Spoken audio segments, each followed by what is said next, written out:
We are live today. We have a next Hucolo Saturday webinar, and we're discussing the telepathy tapes. And for those who watch us in, actually nobody watches us in Facebook, wrong thing. You can find the how do you call it? The link, Zoom link on maxrempel.com. And actually, I think I have it here. Yeah, nope. Let me see.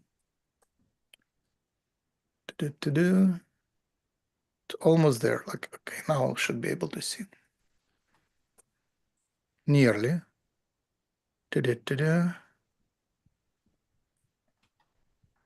And a little there. It doesn't. The how do you call it? The margins are wrong. I'll make it a little tinier, and then later I will fix the margins. Maybe that. Finally, maxrempel.com is there. Anyway, so if you go there, you can get Zoom link. And I have with me Shakti, Howeth, and David Latherington. Welcome, Shakti. Welcome, David. How are you? Thank you. Good. So that's our next episode. We discussed the telepathy tapes. I think we did 3, so that would be likely 4th. Is it right, Shakti? I think this is 3 or 4. Yeah, we don't remember. Maybe, yeah, one of those. And they all can be found on hucolo.org. And I guess I will type it. You can find us on hucolo.org, and there are the link to YouTube channel, all the episodes. And Hucolo stands for Human Colony. And David was there early on. And now Human Colony channel is about 12 years. Yeah, 12 years, nearly 12 years. Yeah, something like that. Maybe it will be 12 years in the fall, in September. So it's 11 years. And the biggest event happened, the the telepathy tapes by Dickens came out, I guess. And for those who don't know, I will type it in. The telepathy tapes by Dickens. And you can find them on YouTube, on Spotify, iTunes, everywhere for free. And now they started the 2nd season, which is called Talk Tracks. So it's roughly half an hour per episode, 10 episodes, telepathy tapes. And tomorrow, the 6th episode of Talk Tracks come out, and every episode is huge. So it's a big event in human history. And I will let Shakti summarize it. Go ahead. Okay, well, so the Telepathy Tapes is a podcast that follows the work of Dr. Diana Hennessy Powell, who has been researching savants and nonverbal autistics for, I think, something like decades, but I'm not actually sure how long. And then Dickens. I say since 90s for sure. Okay. And she is public for last about 15 years. She is public about that. Yeah, and she's had to deal with a lot of pushback from various communities who are critical of her work and also critical of nonverbal autistic folks using devices to assist them in communication. So that's been kind of the political side of what she's had to deal with. And then Dickens, this documentary filmmaker, got a hold of this story and started following this work, and specifically a few different families who had their own experience with their kids where they started to realize something's going on here. These kids are telepathic. But once they started digging into that, they found out so much more. So basically, this whole show is exploring through following these families and their individual and, group journeys, because some of them are friends with each other. They're discovering that beyond just telepathy, these people are expressing different functions of consciousness that some people call psi phenomena. So, like, there's some of them talk to people who have gone into the afterlife or are no longer in their body living in this world, or they're able to connect with non-physical entities and maybe something like what people call angels, and maybe some of them even have healing abilities. So it's kind of this whole can of worms, but the beginning is just tracking the telepathy because it's something that they can easily prove, and it's just blowing everybody's minds. Oh. You can move the camera down a bit, but that's great. So, should I add anything? Okay, my take is obviously like I come from Russia, and I left Russia when I was 32 in '96. So for 30 years, I was brainwashed into revolution culture. So revolution was huge. So everybody was supposed to be a revolutionary. No, not just not make a revolution in Russia, but like in the world, like bringing the communist revolution to the world. That was the main idea. So what happens is a peaceful revolution, telepathic. Doing this, the math, statistics, roughly what they discovered is that autistic people, children and adults, are telepathic, usually if they are non-speaking. The word non-verbal was perfect until they started typing. So they became verbal sort of typing, but not using voice for speaking. That's cool.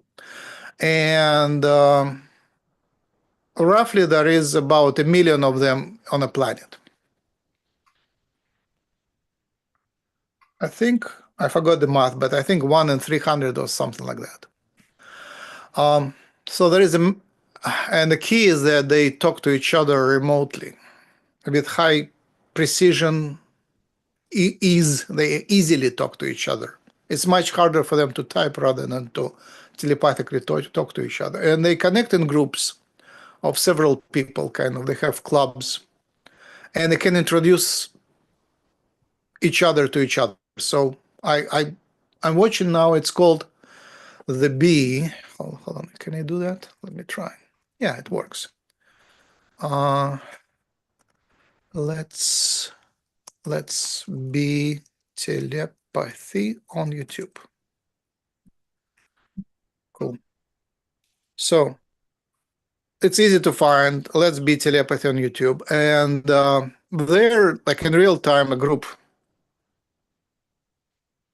is communicating, and Adriana and Noah is a non-speaking telepath who introduces other telepaths to the group, and he collects people together. Hey, come together in the astral, and then there is a channeler medium. There should be a new name, but essentially mind reader who is vocal, who connects to Noah, and Noah speaks through her. So it's sort of a channeling session. So essentially, they can just come together in the astral and then translate it to vocal language online in real time. And it's very believable. I take it as very real, super real. So their revolution happens in a peaceful way because these nonverbal people are unplugged from the society, and they are actually, they have to be super peaceful to be functional. They have to be loving and non-selfish, non-egotistic. And there is more of them. It looks like every 8 years, the number of them doubles. So 1 million becomes 2 million, becomes 4 million. And they started teaching, they used to teach normal people, vocal people, telepathy. And now they do it with, we have Adriana. I just allowed her in. Oh, great. Yeah. Hey, Adriana, welcome. So they teach vocal people to read to telepathically connect, and teachers of and caregivers of autists they learn telepathy, and so pretty much it's open to everyone. It's just a switch of the it's a learning process. It's like meditation but different. And with that, I offer the microphone to David for your reflections.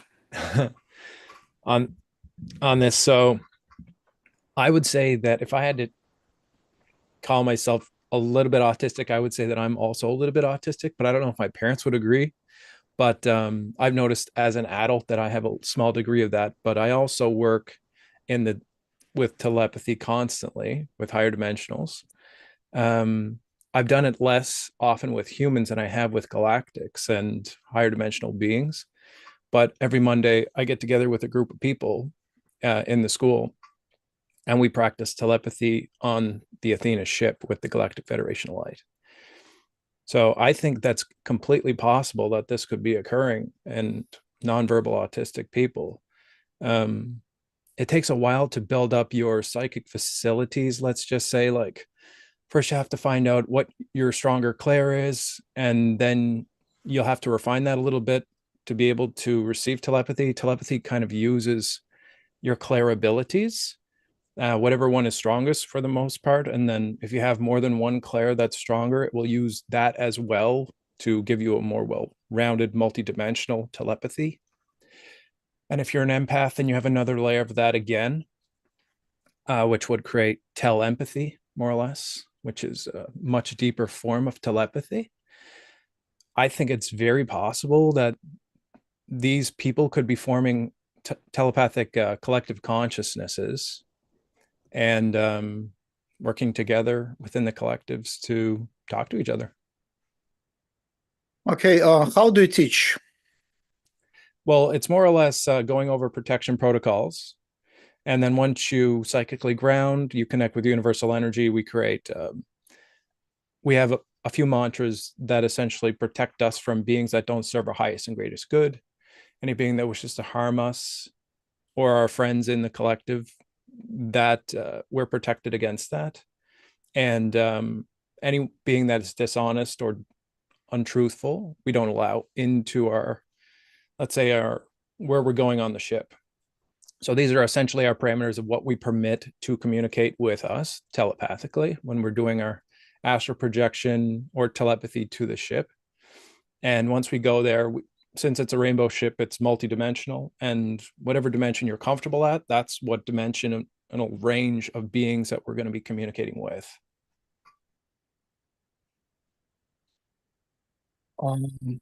So the first question, if I want to go into next question, if I want to go to meditation, what would be the key word to bring me there? If you're in the state of meditation, you want to go to the ship? Yeah. I wouldn't recommend it unless you're with a group of people that are comfortable with the frequency of the ship. Because one thing I've been noticing is that sometimes with telepathy, people will try to reach to a certain place, but if they're not as refined as they need to be to dial into that particular frequency, then they'll miss. And if they miss, they might find themselves speaking with a more ambivalent or malevolent being because perhaps they don't have strong boundaries. They don't know the protection protocols. So missing is very popular and common. And especially with new members, we have more expert telepaths who kind of grab them out of the astral and bring them back to the ship if they wander too far away. So I wouldn't recommend it unless you're with a group, because it's great, but it sounds a bit restrictive. So can you give some advice to people who cannot join your group but want to use your methods themselves? Is there like some address where you could send them to join, to connect? We don't have that resource built yet, but I'm working on some protocols for people so that the mainstream can learn telepathy, because that's one of my goals. Let's develop it now. So can you give some sort of, is there like a selection committee or selection room where we can come and meet like their welcoming party or something? Well, typically, if like I see consciousness levels in people, and if someone's above the fourth dimension, then they have access to psychic abilities. So typically, you want someone that's tapping into the fourth dimensional range, because that means that they're going to be using clair abilities. Whereas if you get a lower dimensional person, they might just be more NPC, like more just go to work, come back from work, watch the sports game, and this is their life, rinse and repeat, more or less. What's NPC? This is going to get complex. Non-playable character. So I essentially, see. Yeah. Yes. Okay. Muggles. Muggles. Yes. All right, Shakti, your microphone. Yes. You have Just a question? same thing. How can we learn telepathy? Where to go? What's the protocol? What's your take? Okay, so my take is I'm coming at this from a few different angles, my own personal experiences and my research, which is just reading books about things like remote viewing. So I've been researching anomalous phenomena from like a really practical lens for a long time, but I've also had a lot of like really unusual experiences, and I'm trying to bridge those things. And in my own personal experiences, I've found that telepathy comes in little flashes at different moments in life for different people, based on what's going on chemically, emotionally, and energetically. So, for example, we talked about like love being a really strong energy that can push people into that state. So, maybe in like a mother child connection, telepathy can occur from time to time, but we don't really think of it as telepathy because it's not consistent and repeatable. It just happens once and you think like, whoa, my mom, how did she know that? Or why was my intuition strong this day, but not on another? And I think this is really important because this is what most of us are likely to experience. And I think if we can start tuning into that, that's level one of beginning to just tune to the frequency of what's going on in order to either recognize when it's happening more or be able to cultivate it. I think it can happen with our pets and animals like they explore on the podcast. But again, it's not usually repeatable or consistent as much as we would like it to be. And so in my research looking at remote viewing, that's one area where people have created protocols to get that repeatable effect. So I think there's telepathy with non-physical entities, which seems to be more accessible to a lot of us, probably because we can't verify it. For better or for worse, it allows us to kind of open our mind and reach this other state more easily. But we don't really necessarily have evidence to say that's really happening and it's not just my imagination. So it's tricky, even though I do believe that that is happening in a lot of cases. And it is possible because you can take the quality of the message and apply it to your life, and that usually yields a good result. And that feels like a kind of evidence, but it's not like the scientific evidence that a lot of people demand when they want to understand these things.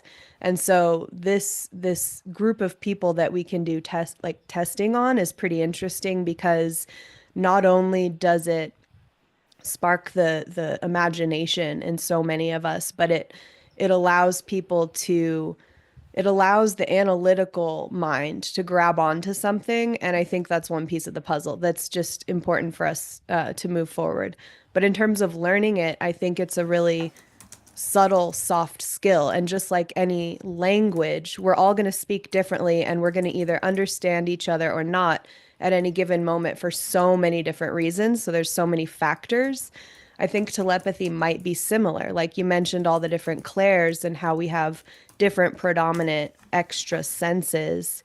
I think that some of those extra senses are going to be stronger in some people based on like their life experience or their genetics or their predispositions, and leaning into the one that feels most natural could be a good starting point.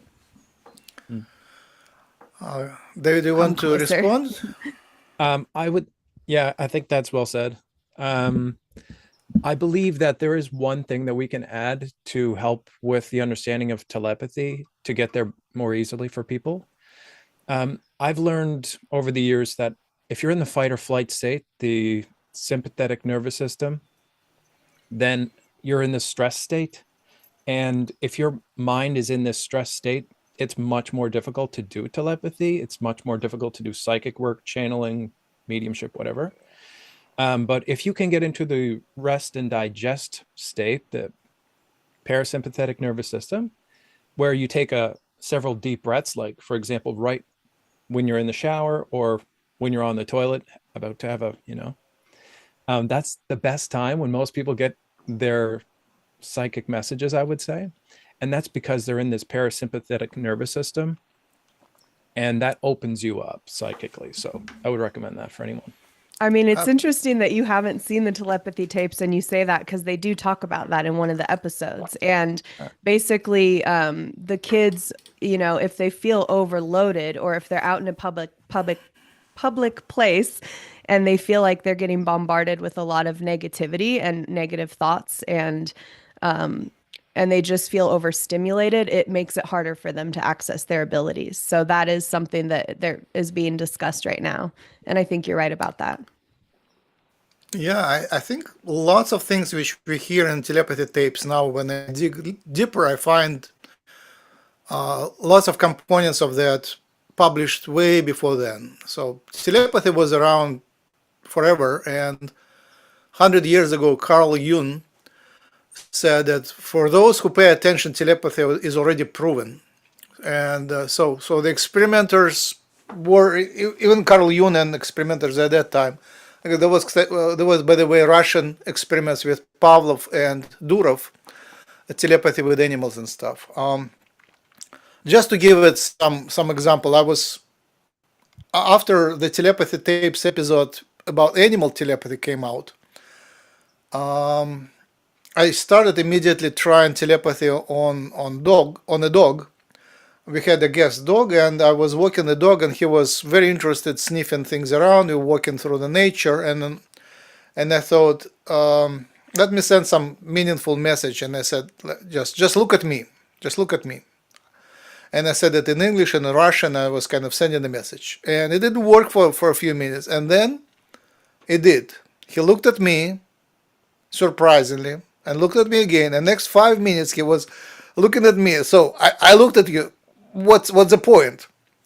He was like very surprised. Why do you bother me? Like, it's so much interest in here, and why should I look at you? So that was very clear. He was very upset, like that I'm bothering him with nonsense. But the message, he received the message just fine. So the messages usually have to make sense and be justified, and I would say what's that word, when it's somebody agrees to receive them, consensual. So we have Adriana and Wendy. Let's try. Adriana, do you want to speak up or to just type your question? Good morning. Sorry, it's early on the West Coast. I was wondering what role you guys feel, if you could talk about alexithymia and introception, what role you think those things play in all of this? Can you explain what those are? Alexithymia is? Yeah, alexithymia is a very common symptom on the spectrum, and it is the inability to parse and express one's emotions. So, for example, someone might be feeling stressed, and they're not aware of it. They just, might feel some chest tightness or something. And then once they feel the chest tightness, they don't know why they're feeling the chest tightness. And this can lead to emotional blow-ups. They also aren't able to say, okay, well, if I'm feeling chest tightness, then therefore I'm feeling stressed. I need to express myself to so-and-so or get myself out of this situation. So that's basically what it is. And then interoception is the inability to sense or express or parse what is going on inside one's own body. Okay, super cool. Who wants to take it? I have a take on this. And Yeah. I mean, none of us are experts on autism here, so we can only speculate. But what I could say is there's a theory by this man, Tom Campbell, and he talks a lot about like consciousness as this big thing that's outside of physical matter reality. And so I think conditions like what you're speaking about have to do with the break between the body functions and the consciousness functions, because our bodies obviously we all come with different constraints. And so people that are far on that end of the autism spectrum, they have all kinds of different symptoms, but the ones you're talking about, it sounds to me like there are maybe like neurological things going on, physical things going on, and maybe mental constraints that are causing them to just function differently than we do. But their consciousness is unbounded in a way, like it goes beyond all of that. And so, what we're seeing in these kids who are able to meet remotely in places that are kind of like astral realms to some of us, what we call astral realms, it seems like when their consciousness is outside of their body, it's really operating at a higher level than what they're able to express because their physical functions are constraining them. And I never knew the word for it, but a friend of mine who used to work with autistic kids and other disabled folks was telling me that one of his students didn't know how to respond emotionally to something. So he would say a joke and he would watch that person go through the Rolodex of every different emotion. It's almost like they're trying each one and then landing on the one that made sense, like based on what our society thinks you should do when someone tells a joke. But it was funny because he would get angry, he would laugh, he would get kind of sad, he would go through all these different feelings. And then when he got to the right one that he knew logically was right, he would actually write it in his journal. Like, I knew how to laugh at a joke. I laughed at a joke today or something like that. So I think that's similar to the condition you were describing. Yeah, Cool. that is very much one of the aspects of it. Yeah, the reason I bring it up is because it's so interesting that the contrast between telepathy, where they experience a very fluid communication and no difficulties in a sense with how they feel or any of those things, to the exact opposite in everyday life and the constrictions that it brings. I can say a couple things on Uh-huh. that, if you don't mind. Yeah. I think that the brain offers limitations and the body offers limitations for us as conscious beings. And if we're able to escape the body, which is restricted, and enter into soul, then which is, consciousness more or less, we're not limited by the same restrictions. Like, for example, if I'm astral projecting onto a ship or whatnot, I can do backflips and I can do 7 backflips up in the air. I can do the moonwalk, but in real life, that can't happen. So there's just this part of yourself that you can explore consciously that you can't express physically. And I find that quite interesting. So this might be why they're doing that, to get around perhaps a physical condition of the mind. Like perhaps a psychopath might have some more emotions in consciousness than they would in physicality in the same way, because that's a gray scale as well as autism, right? Right. Yeah, good. Oh, no, I forgot my thought. Go ahead. All right. So I wouldn't say that I'm not an expert in autism, because I think my family with lots of kids we are borderline. We are functional, highly functional, but now I'm watching autists on actually Instagram. If you just look for autists on Instagram and YouTube, you can see them, you can connect to them. It's there are very popular accounts where just demonstrate the traits of autists. And I recognize my traits and the traits of others in my immediate surrounding. And actually, my friends, we are, in science, we are alien. We have a lot of alien experience, some of alien DNA, and that brings us to science. So I overwhelming with being overwhelmed with information. I think everyone in modern society is overwhelmed, but some are super well. And then ability to read at least emotions and minds and being overwhelmed by just being in a big group.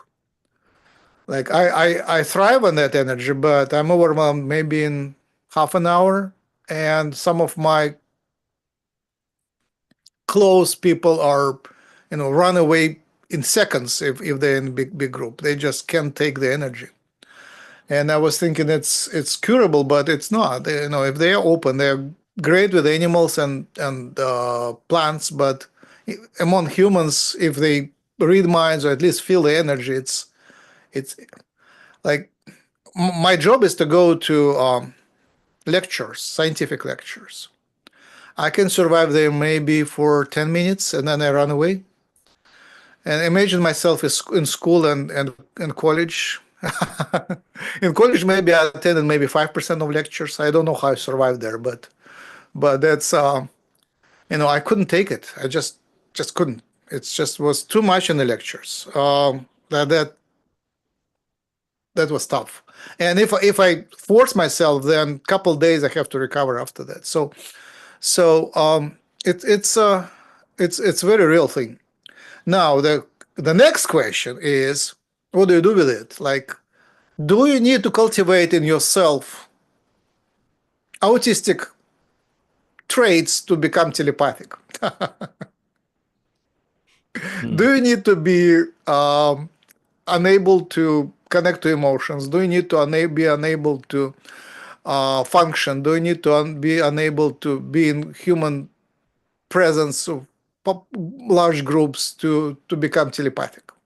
Is it exclusive? Can you be a functional human and telepathic, or you have to be somewhat non-functional to become telepathic? That's a hugest question.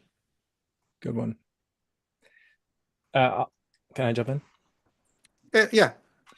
I think that all humans have psychic abilities innately, and we lose them by the age of like 6 or 7 years old due to programming from the parents, perhaps due to fluoride, or other things that are contaminants essentially for the physicality.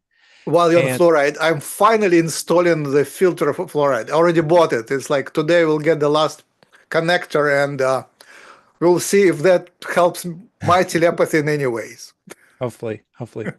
I can say, because I eat a lot of meat, that it's not a factor of meat. And a lot of people in the mainstream might say that you have to be vegan or whatever to be more psychic.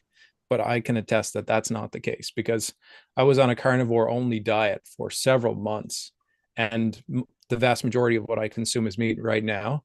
And it's not influencing it. And if anything, I've been able to reach higher dimensions because I'm eating a cleaner diet without processed foods and whatnot. So that's one thing I wanted to add, but I kind of lost my train of thought. No. Yeah, it's the main question. How should you be? How autistic you should be to become telepathic?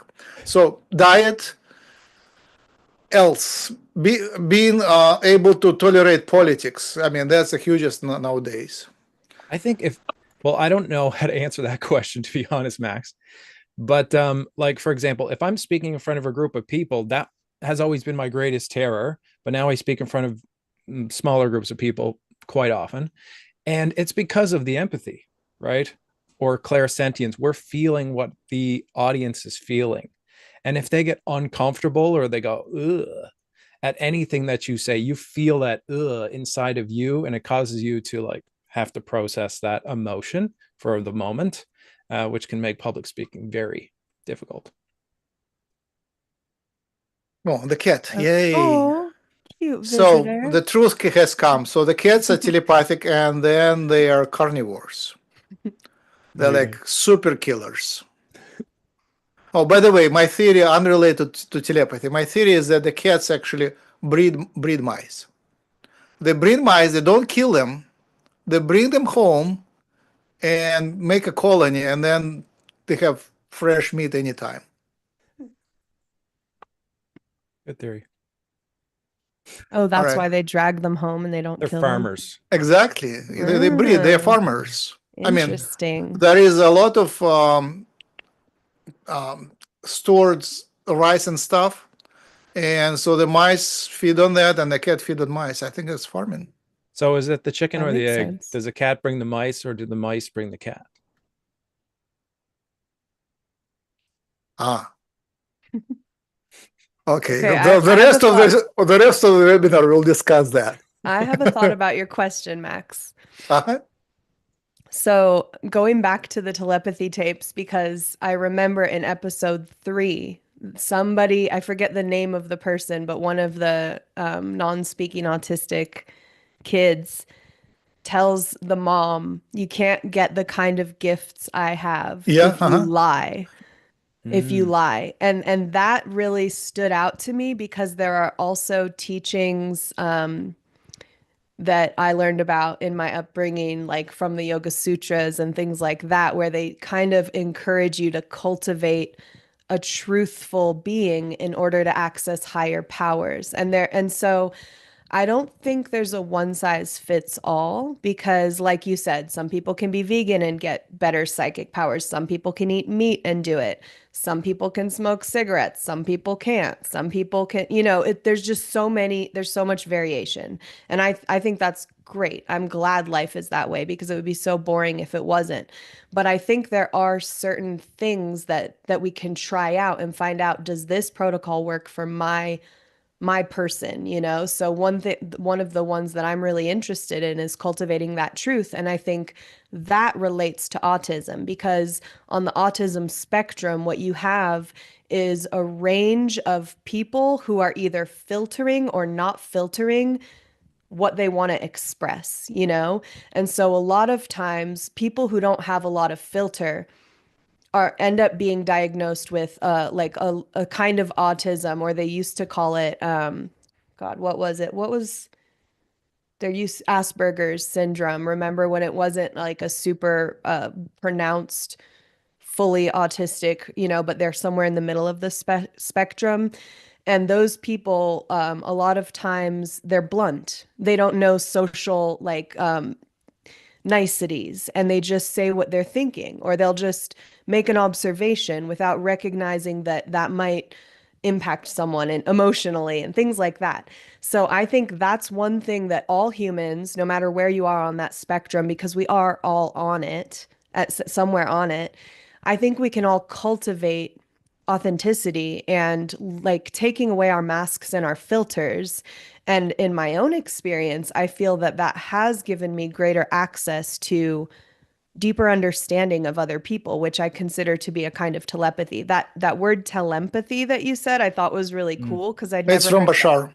I really like that word because that feels like exactly what I understand about myself. Like I know what people are feeling so easily, especially if I'm in the room with them. But even if I'm not, even if I think about them, I can sometimes feel what they're feeling, or that's my perception at least. And so I think that's a kind of telepathy that's not like verbal communication through the mind, but it's a deep understanding of a layer of information about what that person has going on in a given moment. Yeah, I have that. I use it a lot in work relations. Like if there is something that is decided behind the walls, I don't see the results. I can feel it, and especially if it is important for my career and stuff. It's hard to call career, more like professional money making. Yeah, for money making. I can feel the decision way before it's communicated to me. I know it turned this way, it turned this way, and it takes my inner energy to sort of participate in that decision. But then I get just the confirmation. Sometimes they take me by surprise, but usually don't. Usually I can read minds, at least that. I don't read individual thoughts, but the whole idea is like how it tilts. I have very good sense of that. And when somebody is obsessed positively or negatively, that feels like one nice lady was considering me as a romantic partner recently, and she was appearing in front of me. I said, "Hey!" So that was very clear telepathic or whatever appearance. She would come with mine to me, and I was, hey. But then it was clear she stopped coming. There was no physical communication. It was just coming, thinking, gone. Whenever she'd think about you, you'd get a visualization of her. It's not fully visual, but it was very recognizable energy pattern, partly visual, partly something else. I usually not always visual. I'm not always visual, and certainly, yeah, one of the thing that is discussed everywhere, including telepathic tapes, is that you have to turn off your speech center. And Diane Hennessy Powell, the medical doctor, I think she MD, PhD, or maybe MD for sure. She says she discusses in her book some enigma. I forgot which enigma. I will type it in. Psychic enigma or something like that. ESP enigma by Dr. Powell. She discusses anatomy of the brain a lot, and right brain, left brain. So essentially, you have to turn off your speech thinking to become more telepathic. You have to think in some sort of other ways, non-vocal. In the mind, you shouldn't use vocal centers, and that is very strong in me. Like when my family members force me to speak when I'm not in a speaking mood, I would. Now, when I realized, I was very surprised why or in yoga studio or in meditation, I cannot switch from meditation to speaking. It takes me. I have to get out to speak. So now I just explain to them, no, talk to me telepathically. I'm answering telepathically. Don't bother me. I don't want to speak. So India, Mahatma Gandhi, he had Mondays non-speaking. He would write, but he wouldn't speak. So he would communicate to people in writing, and that makes a lot of sense now. I think there is something to what you were saying, Shakti, regarding truth and a resonance, and something you were saying, Max, about the mask, and being able to see the intention of people behind the mask that they're actually revealing to you or showing you. Like, for example, for me, this happened a while ago. I was in Mexico, and I had my friend and I, it was dark out, and my friend had this wireless radio, and it's a bit of a story, but I'll make it short. Essentially, I knew that he wanted to take this radio, and we were walking for like 10 minutes to this buffet, and he was driving in a golf cart, the guy that worked at the resort. And he came up to us right before we were about to go into the buffet with his friend. His friend got off the car and he said, "Hey, can I see your radio?" And I told my friend before he got out that don't give this guy the radio. And he said, "Can I see this radio?" And my friend was like, looked at me like very weird, like, "Why did you just tell me that?" And then he asked, and then my friend said, "No, you can't see the radio." And then he reached out and tried to grab it. And I just looked at him and said, "My friend and I are very fast runners."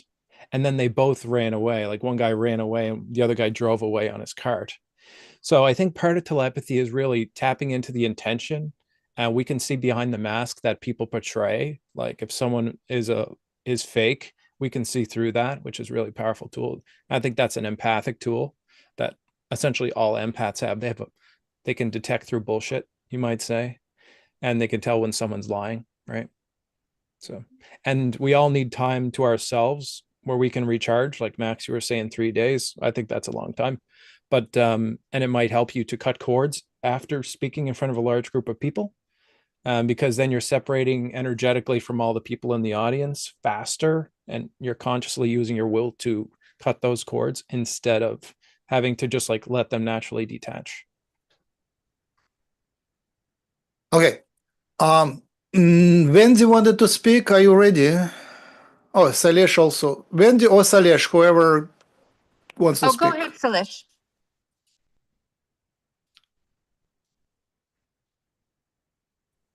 Yes, hello. No, it's been very interesting so far, but the issue is I have to leave now, so I'll have to catch up on the replay. And thank you for the websites, Max. It's really appreciated. Thank you, gentlemen. Salesh, do you have experience? telepathic experience? Me personally, apart from the general reading of people's, just from looking at their face, I am able to ascertain their moods, whether they're a positive or a negative vibration. That's as far as I've got so far when it comes to telepathy. Oh, okay. Yeah. So, thank you. Thank you. That's our common predicament. We are aware it's possible, and yet we want to be healthy, rich, happy, prosperous materially, and be respected by people. So that's a challenge. Do you have to abandon your muggle life to become a wizard? No. But you might have to become more creative. Like, for example, I had to do that by creating a company. That was the only way that I could work as a Reiki or energy practitioner or psychic surgeon or whatever to make money. Or I created a school helping people to learn about this kind of stuff. For me, that was my avenue of escape, how I can use my abilities and also make money at the same time. Can I put it on the screen? What do you want to advertise? The federationoflight.com. If you check us out, that's our website. You might have to put in the exact link. It's Yeah, just a sec. Can I say something about what you just said also Of while you're course. typing it up? The creativity. I was thinking about this too, like not just creativity in your life, because I agree. We all have to make a living, and we're all living in this reality, and there's a lot to navigate. And I also spend a lot of time alone after being around people, so we all have that in common. And I do all kinds of things to like get my energy back to myself so that I can just figure out what's mine and what's other people's. But in terms of creativity, I was thinking about how when we approach telepathy, because the question Max is kind of asking over and over is like, well, how can anybody do this? Is what I'm hearing. Like, how do we get to the point where we can just do this or everyone can do it? And I think the answer is not cut and dry, because this is almost like an art and not just a science, but an art. So if you think about dancing, for example, every single body is going to approach dancing in a different way. And there's different ways to become a great dancer. You could just condition all the time and get really strong, or you could take classes with a group and get really good at learning choreography, or you could just be a freestyle dancer where you're like, I do my own thing. I just put on my music and dance. And in the end, who's to say who's the better dancer? All those three pathways are leading these individuals into their own way of dancing. So I think with psychic abilities or psi abilities, it's more like a dance, it's more like an art than we're thinking of it as. And so it's about playing, I think, with all the different techniques that are out there. And the schools are really cool, and the protocols and the different systems of studying these things. But in the end, it's such a personal thing. I think each one of us has to find our own way to that reality. And I think we have to kind of mix and match and try things out, and different things are going to work better for different people. What do you think of that, Max? Or Max. No. Yes. I mean, You don't agree? Your statement was so permissive that it became too general. You said, there are many paths to enlightenment, So you can go up, you can go straight, you can go down. Max is a scientist. He thinks in one way, right? He likes No, things no, no, no. systematically ordered. Yeah, yes, that's called, how do you call it? In science, it's discrete. You have to split it in very precise categories. And maybe if there is something between the categories, you have to put it in a special category, which is in between. But where did I disagree was that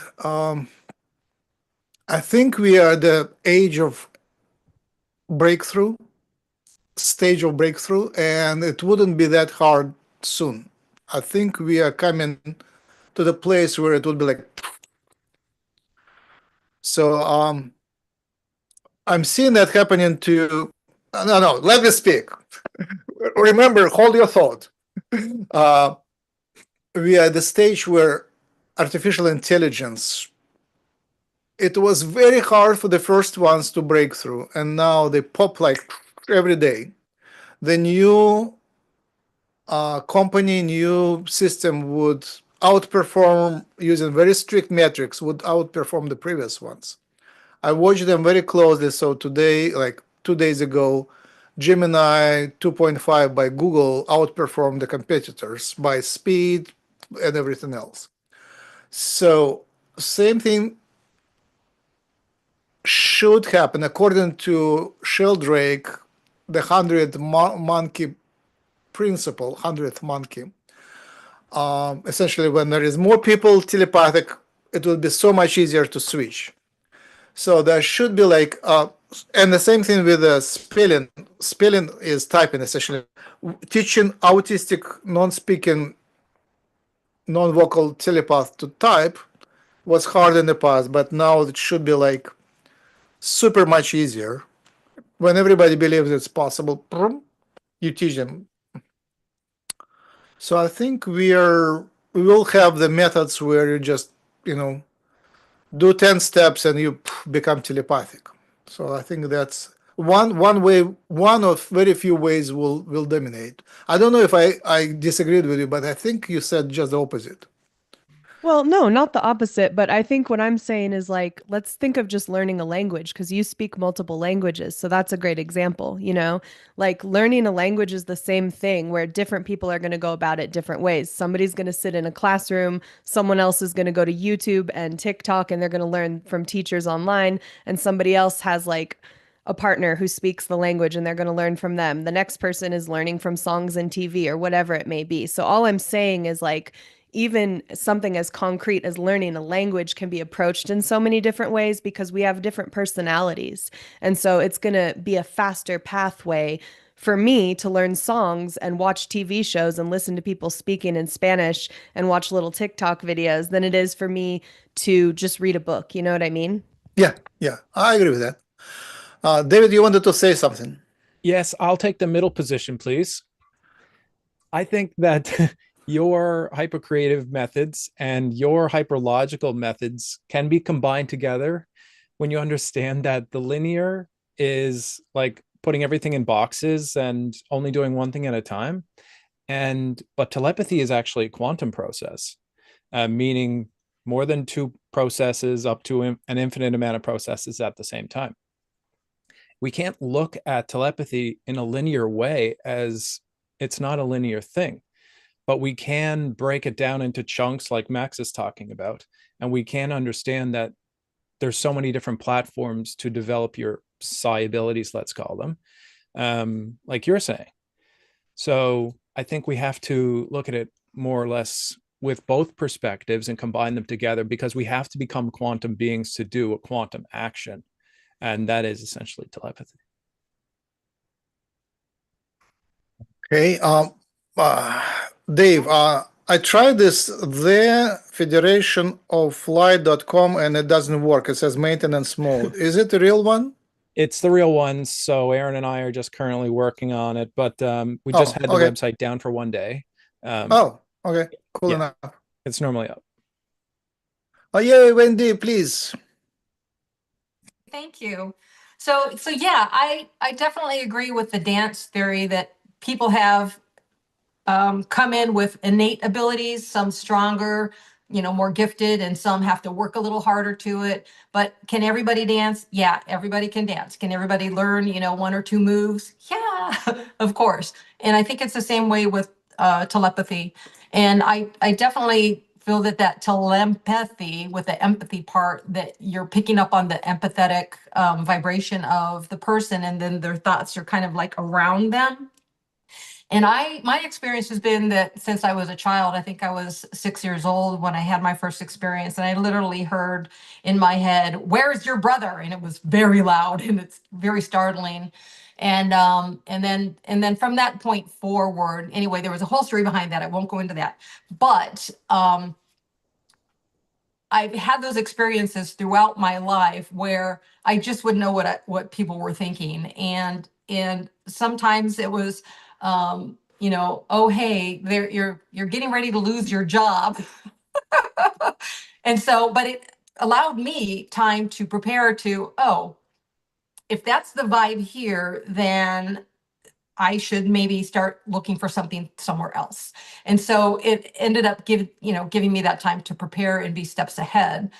Also, I have noticed within, I think the last year really strongly, but the last 2 years, that I've noticed that other people in my associative group, family, friends, whatever, there's been more, hey, you're reading my mind kind of going on. And so we've all noticed that has been, coming up more and more. And while we were having the discussion about, how are you connecting in that? And I was listening to the conversation, but my husband came downstairs and then he made a face, turned around and went back upstairs, or to go back upstairs. And I turned and I said to him, I said, "Oh, you forgot your phone." I said that to him out loud, and he came back down and he's holding his phone in his hand. So being able to pick up on the thoughts that people are thinking, I don't know that you necessarily have to be like in a meditative state and, oh, I'm concentrating on picking up your information. But I think when you're tapping into your psychic abilities to any of your clairs, if you're focusing on developing any of your clairs, then the other clairs kind of also move into that higher level of consciousness, because I think that's what it is. I think it's being open to the consciousness of, the people that are around. And I know also that whole like being around a large group of people, I noticed that I need my downtime afterwards too. And I do work with a lot of grounding that helps afterwards, the whole clearing your energy, whether you're working with violet flame or whether you're, cutting cords, any of that, and, kind of pulling your energy back into yourself, because sometimes when you're out in a group of people, your awareness can be like, oh, what about this and this and this? And so you can have your kind of your energy spread all over the place. So kind of like a fishing pole, like kind of like reeling your energy back in. So it's like, this is my energy, your energy is yours, my energy is mine kind of thing, that seems to really make a big difference, I think, for me.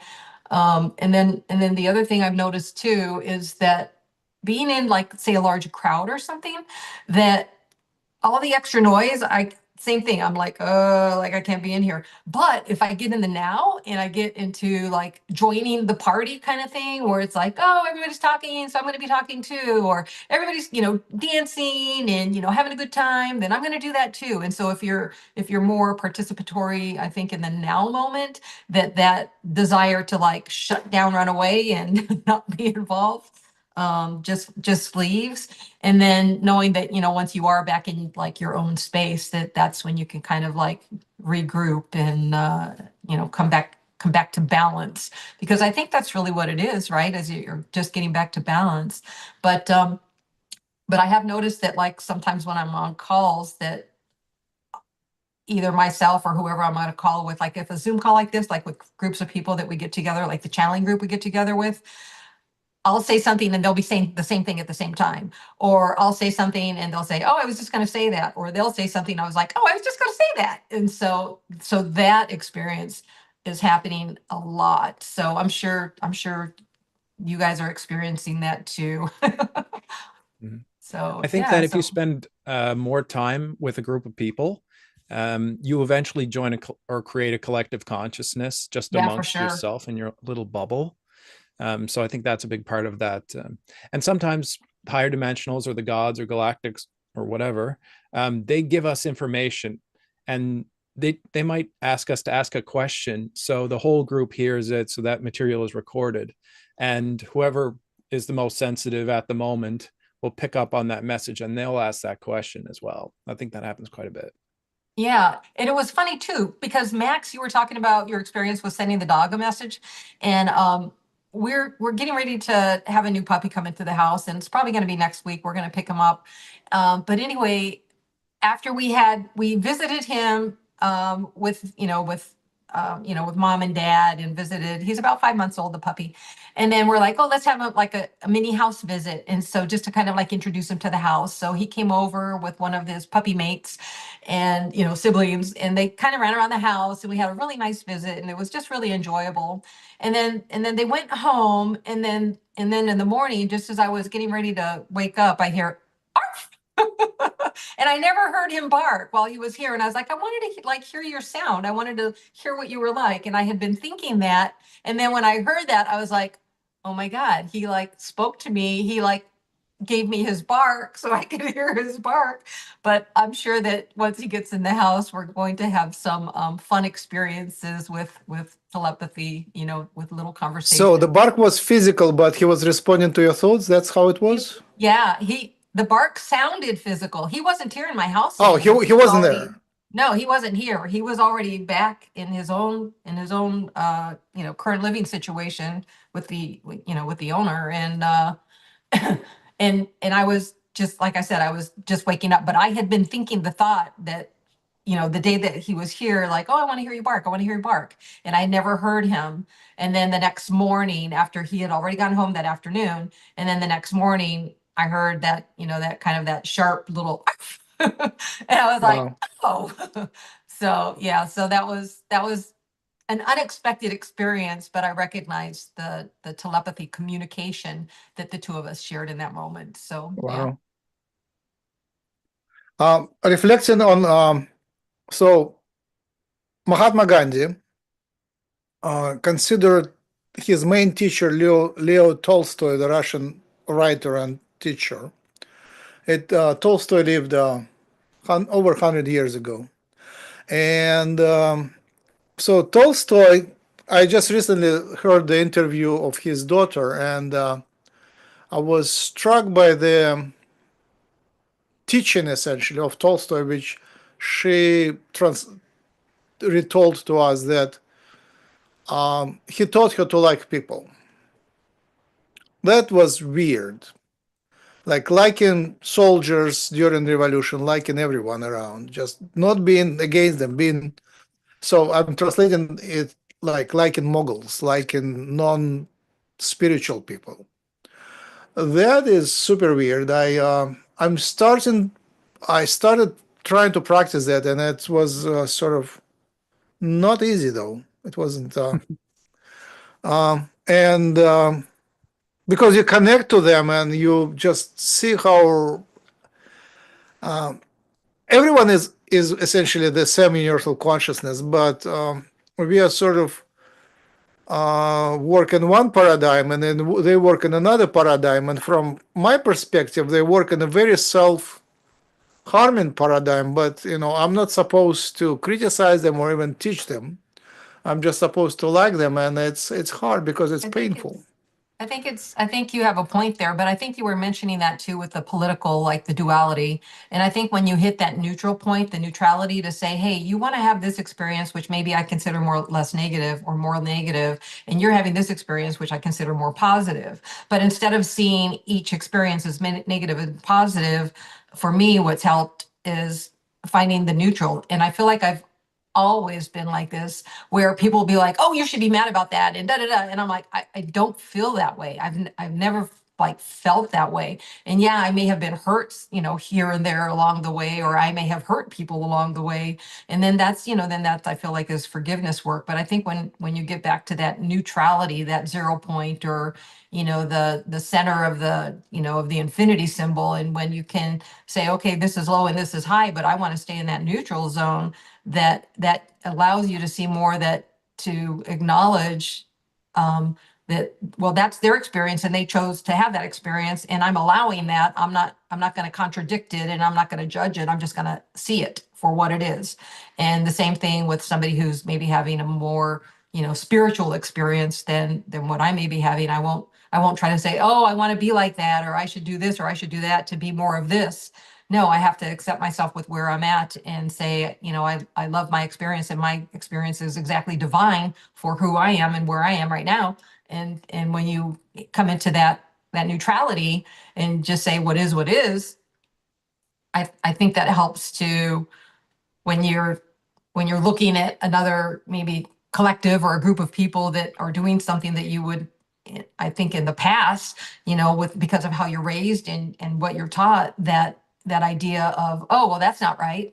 And stop saying that to yourself, that, oh, that's not right. And to say, oh, I see that, I acknowledge that that's not my choice, but that's their choice, and they have the right to their own choice. That whole, free will paradigm, I guess.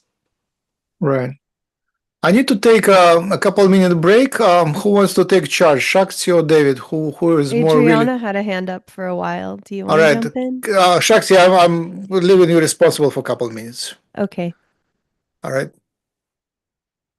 Yeah, something I find so interesting is the contrast between the difficulties people on the spectrum have communicating on a day-to-day basis, in contrast with the telepathy experience that they have.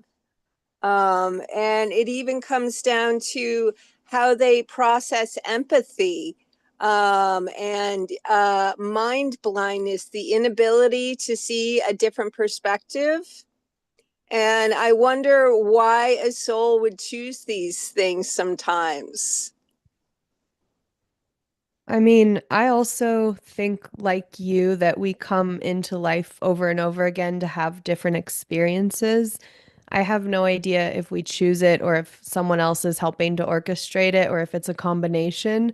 But what I imagine when I ask myself that question is that there is a reason for all the different kinds of experiences that we have. And what is so clear in this Telepathy Tapes podcast is that these souls they're like angels. They're like these beautiful heroes in a way. When you actually go through this episode by episode, like I was crying each time because you find out a little piece of their personality and you realize how honorable they are. For example, one of them was trapped for a long time without being able to communicate, and his mom was in an abusive relationship, and he was telepathic, so he knew every time that abusive partner was going to attack or what they were plotting, and he couldn't do anything to intervene because he didn't have control over his faculties in the way that would allow him to do anything about it. And so later on, when he could use the spelling techniques to start communicating,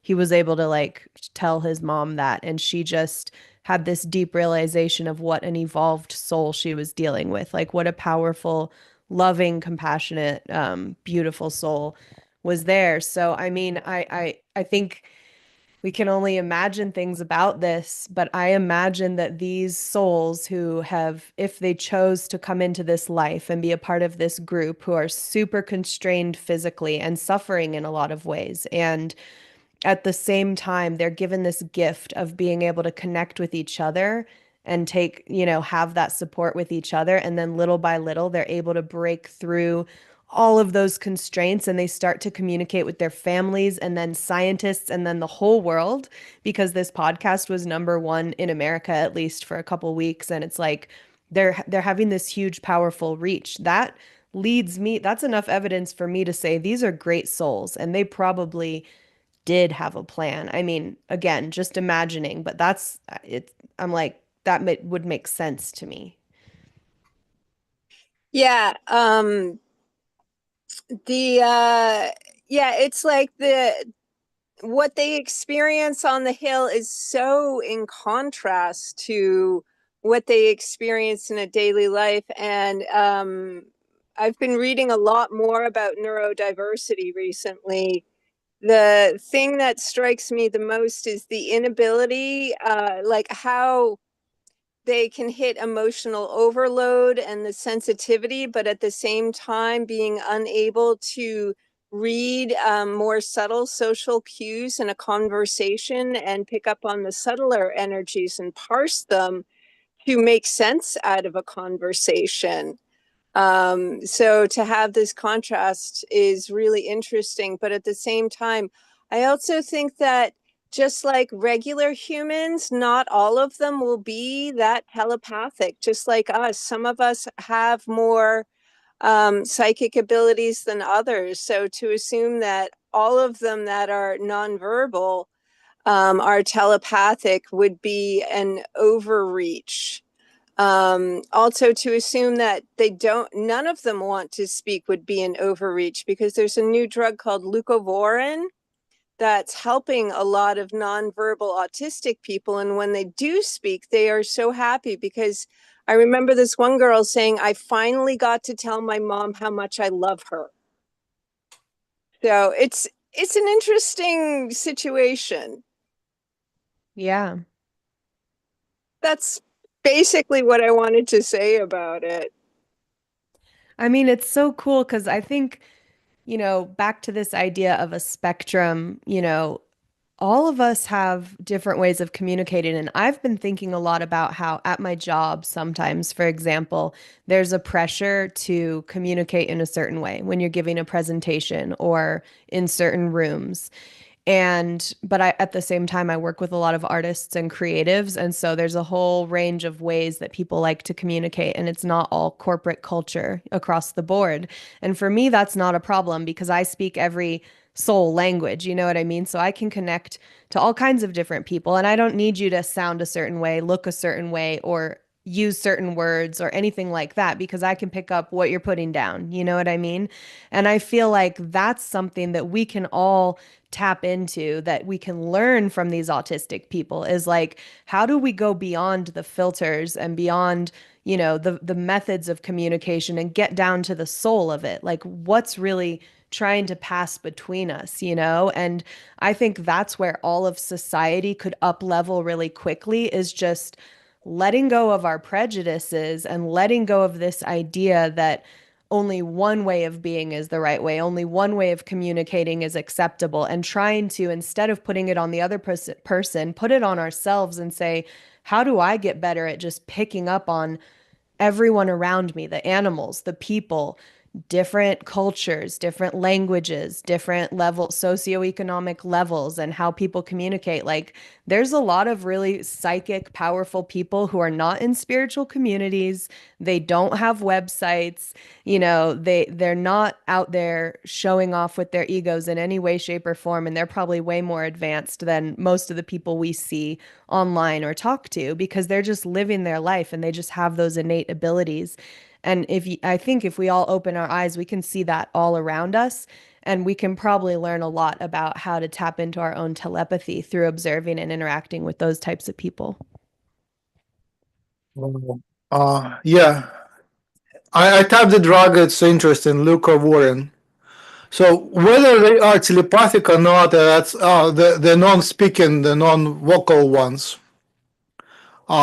I assume everything is telepathic, except some people just are not there. So it looks like they are this telepathic autists. They have two minds. One is the local body mind, and another one is higher mind. And this higher mind cannot control the body, so the local mind is in control, and usually it's very animalistic and very weird. Sometimes it's just clumsy but nice, but sometimes it's aggressive, like animal aggressive, and self-destructive too. So there is a lot of anger, which could be their own anger, or it could be they're picking up from surroundings. Like I see that in many pairs, like mother-child or usually mother-child, mother is pretty much as extreme as a child. So when the child is autistic, the mother is extremely controlling.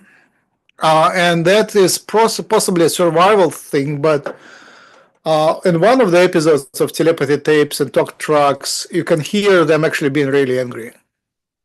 Like somehow hid it carefully, but then in one episode they just speak up their minds. And these are angry people, so not like us. We are like sweet and we are against anger. We are dumping our anger, but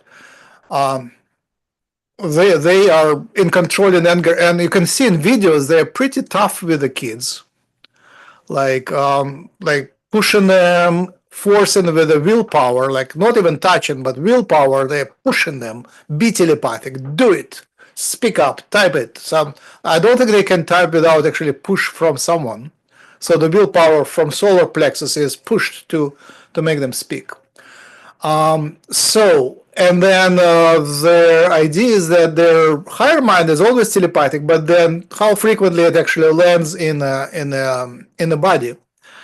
And you can see that in autists, and actually you can see it in Alzheimer people with kind of being absent-minded.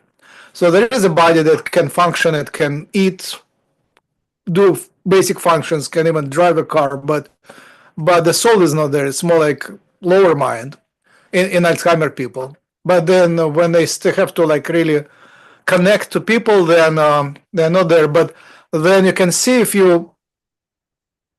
it becomes interesting, they come in. The higher soul comes in, and they kind of have periods of actually being there. And the same thing I saw in. I had very limited communication with autists, but like strong non-functional autists being taken care about. And you can see he's not there, but then there is like lower mind there, and then there is switch, and he's there, maybe not speaking, but he is there, very attentive, and actually communicating with you, and then again he disconnects. So it's like flipping back and forth. And now looking at ourselves, I can see that lower mind too. And usually I just taught my lower mind to speak. And this lower mind speaks like, I'm tired, I feel bad, I need water, I need to that. So my lower mind speaks to my higher mind vocally. It's super fun and listening to myself speaking, but it speaks to me vocally, like, and then I understand what he needs. So my body, actually, I taught my body to speak. That was useful. And but that higher one is not telepathic in a way, and I wonder what blocks me from being telepathic. I can continue speaking, or do you want to interrupt and actually discuss things? I want to ask a question about this because I think it's really interesting, this question of what is blocking us from being telepathic, because have any of you watched this TV series called Severance that's out right now? It's like a sci-fi story, but the basic premise is that people cut apart their mind so that their workday mind never remembers their life outside of work, and their life outside of work never remembers what they did at work. Oh, and so it's females. It's what? Females, it's feminine trait. Males, like I see my male scientists, they talk about science at home, and female scientists, they switch. Yeah, but it's like these sci-fi stories, I think, are exploring these big questions that we're all asking about consciousness. And it reminds me a lot of like, why don't we remember our past lives? Why do some people, but some people don't? Or why can't we easily understand what goes on before and after this life, you know?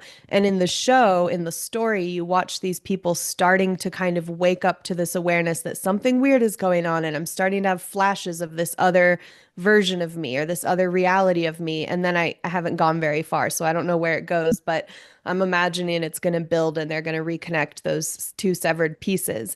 And I kind of feel like it's a good metaphor or like a myth to tell the story of what we're all doing is like we're kind of bifurcated in some way when we come into this reality.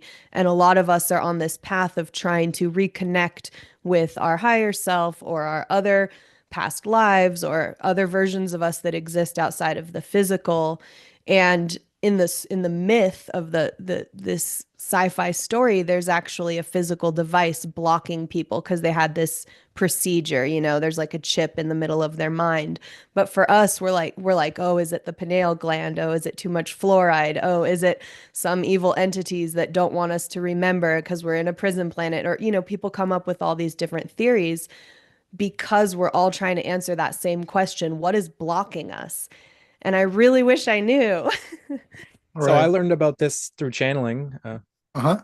I don't mean to interrupt you, Max. Go ahead. So we learned that it's called the veil of transgressions, and it's actually in place to restrict us from remembering all of our other lives, from remembering our soul family and all the beings that love us more or less, so we can have this lower dimensional, third dimensional experience. Otherwise, because like I noticed that mine was just starting to go up just recently, and I wake up every morning at like 3 a.m. and just be living in a completely different life. Me too, huh? Go ahead. So that's probably happening for you as well, Max. And but it's just up a little tiny bit. I'm grateful that it's not up all the way, because if it was, like, what is David? Who am I? Like, how do I, like, there's many questions that I would have if I remembered all of my lives and all the events that are happening in all those lives. I wouldn't have a linear life. I wouldn't be a linear being anymore. I'd be a quantum being. And I don't know if my brain's ready for that yet. So it's Oh. it's a step-by-step thing we have to go through, I think. Yeah, Adriana, huh? So, one of the things I think that veil provides for us is freedom from our past transgressions. In a recent exploration of one of my past lives, I found out why I have a heavy sense of responsibility in this life is because I shirked a responsibility in a past life. And I made a point of not asking what it was, because if I remembered, and this is my point, if I remembered all that stuff, the sense of guilt and whatnot of all of my past stuff would really be a lot to cope with and probably hinder my ability to focus on what I want to do in this life. 100%. That's so interesting because it makes me think that we need to mature on a spiritual, emotional level to be able to handle that kind of guilt and still move through it and keep going in order to get to that next level of psiability. And some other people have this theory too. So like in this very life that we're living now, we've all made mistakes and done things that were not good. But when you're like 2 years old, you can be a little evil dictator and everyone's going to forgive you because you're just a 2-year-old and you're just learning your power, you know what I mean? And you're raging against the world and doing all this stuff. But then later you're a teenager and you do something bad and you carry a little more guilt with you for longer. And if you're an adult and you do it, it can be so intense that people can crumble under that pressure and maybe they don't even want to live anymore or they can't really function. But the people who can get through that with courage and love and acceptance for what they've been through, they really evolve and those become the great souls. So I think in order for us to access more beyond that veil, we have to be able to accept that we have done all these things and been all these things. And maybe that's not the worst thing ever, you know? Maybe there's like a way to get into like peace with all of that. Okay, Wendy. Yeah. There's a concept that we have all been everyone and done everything. We have both murdered and been murdered and so on. So, and it generates forgiveness towards ourselves and others. Yeah, that's actually one thing that I was kind of going to touch on was, you know, a lot of times within our spiritual communities, we'll call it doing our shadow work. And when you can look at, you know, that dark side in addition to your light side and finding once again that balance point of, okay, I have been all of these negative things, you know, what you would consider a lower vibration, lower frequency. And I've more than likely been all of the higher things. And it's making that conscientious choice to find those parallel lives where you're connecting in that is a frequency match to what you're currently wanting to experience in this life, in this now. So for example, if, so we're talking about the telepathy. So if you're wanting to, tap more into your telepathy, that during a meditation, you could have the focused intent on, since, all the parallel nows are now, because it's, it's all in that vortex of, it's not a linear timeline, it's a circular timeline.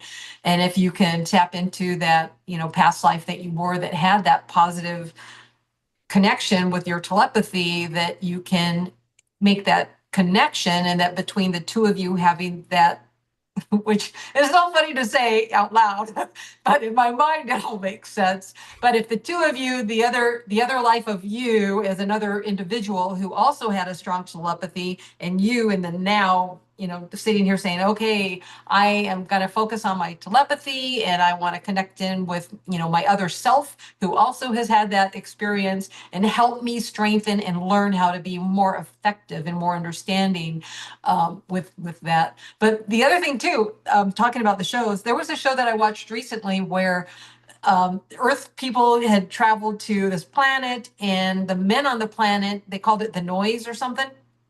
The men on the planet, all of their thoughts were put out, and everybody could hear their thoughts. But the women weren't able to their thoughts weren't being it was only the men that had the noise of, their telepathic, their thoughts were being transmitted out so that everybody could hear them.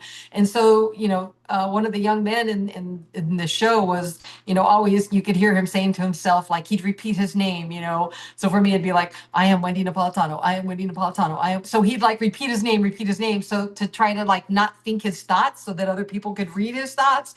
And then all of a sudden it would pop out like, oh, you're really cute. Oh, I'd like to kiss you. Because of this, this girl that had come into the scene. Anyway, it was. So what was the show name? I so can't cool. remember what it is, but I think it was on Netflix. Spider-Man's Wendy, in it. The young lad from Spider-Man. Oh, Yeah, I was but going to it say, was- they talk about that exact technique on the telepathy tapes, because the teachers who are working with the kids who are telepathic, they don't want the kid to get the answer to the question out of their head before it's time. They want them to actually do their work. And so the teachers will say pumpkin, pumpkin, pumpkin over and over and over again to kind of quiet that noise. And that's exactly what mantra is for. Yeah. That's why they teach that, is so that you can practice getting your mind track doing one thing on one track, so that it's not doing everything, so that you're not just spewing out like all of this stuff that, even though not everyone's picking up on it, some people are, Yeah. I love that. Yeah. Let me share too. So on focusing the mind, apparently from quantum physics perspective, it's super important to stop thinking, especially to stop thinking verbally. It's taught in yoga, and that allows you to become a bit more timeless, at least to split like your consciousness is still here in the physical, but it has more connection to the higher levels if you stop actually thinking in words and stop thinking at all. And the technique in yoga is to focus on your breathing and then unfocus from breathing too, so you actually don't think at all. And I practice that nowadays a lot because I just realized it's therapeutic. It's weird because we are trained to think, and especially in science, you're thinking on time.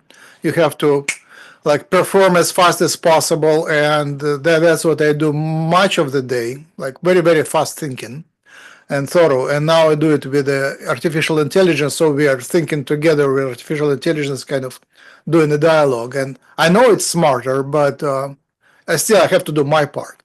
Anyway, so it's possible to kind of catch yourself and bring to the center and focus on breathing. In the past, I was listening when I was driving. Now I'm driving and focusing on non-thinking. I can non-think maybe while driving, maybe for 5 minutes with deviations. And if I go to like Reiki meditation, like laying down, I can pop out for any number of minutes, from 5 minutes to 10, 20, 30, an hour or so. That's like easy. Like Nim Karoli Baba, a student came to him and said, Master, I'm with you like for 3 years, and why then don't you initiate me to the next level? And Nim Karoli Baba said, call this, Rajesh. Rajesh came to the room, it was a sweeper, and said, Rajesh, meditate. And Rajesh immediately went to samadhi, became non-breathing, non-moving, just completely stone-like. So Nim Karoli Baba said to bring him to the room, let him sleep there, and then so they did it for a demonstration 4 times in a row. So just in one moment, you go from functional to completely samadhi, which is completely frozen. So that art of actually disconnecting is super cool. And I think that's maybe the trick, to be functional here and switch to astral or spiritual, timeless state, right? Next is in trips and meditations. Basically, I face dilemma. Basically, I face choices. What do I have to give up to gain the power of telepathy? And that's what non-speaking telepaths say, that we want telepathy to gain powers, and they hate it because it's not the right approach. You don't want something for yourself. You want to lose yourself. So to become actually telepathic, you have to lose yourself. You have to dissolve tons of your ego, and then in exchange you will become a servant of higher forces, and you get that power. So to get the power, you have to lose yourself. So you have to trade off, or at least a big part of yourself. And I'm facing those choices, like, what can I give up? And in many cases, I don't want to give up some of their exciting moments, like lots of them, like human values. I don't want to give up human values. I want to be successful and stuff. So that is a process, and apparently the price for telepathy went down. It's like, now you don't have to give up as much to become telepathic. At least you're not, the most important, you are not looked as much as crazy as you looked at, as you are not as stigmatized. Nowadays it's more permitted. For sure, the stigma is for sure less. Just